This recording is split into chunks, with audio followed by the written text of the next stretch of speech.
What's crazy to me is how you can change your mind on different TV and film characters when you, for example, watch the film in your younger years compared to when you rewatch it when you're a bit older. And the biggest shift that happened to me is with my favourite TV show, which is Sex and the City. I remember first watching that show from the beginning to the end when I was around 2021. I'm now almost 28 years old.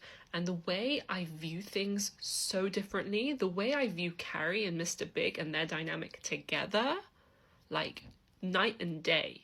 I was so taken in by Mr. Big, just like Carrie was taken in by Mr. Big in the very beginning. I thought there's nothing wrong with him. He's charming, he's wealthy, he's successful, he's charismatic, he dresses nicely, he's a gentleman. And now when I rewatch the series, I mean, of course, because I now know what happens, but I just see him completely differently, even from the beginning.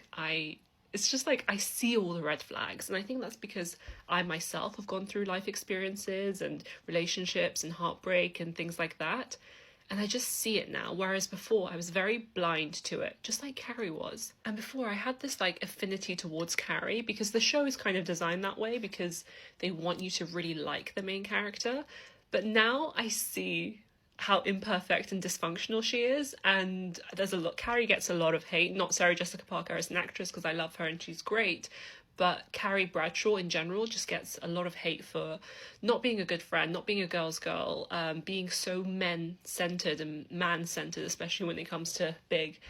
And now I see it, I'm like, damn, I really don't want to be Carrie. Whereas when I was 2021, I thought she was really cool. I thought she was really spontaneous and exciting and passionate, and I loved her dress sense, which I still do. I loved her shoe collection, which I still do. But now I just view her very differently, and I have so much more love towards the other characters, which I initially thought were kind of boring. But it's just wild how your perception on characters can change based on you and the life experiences that you've kind of encountered and gone through throughout the years.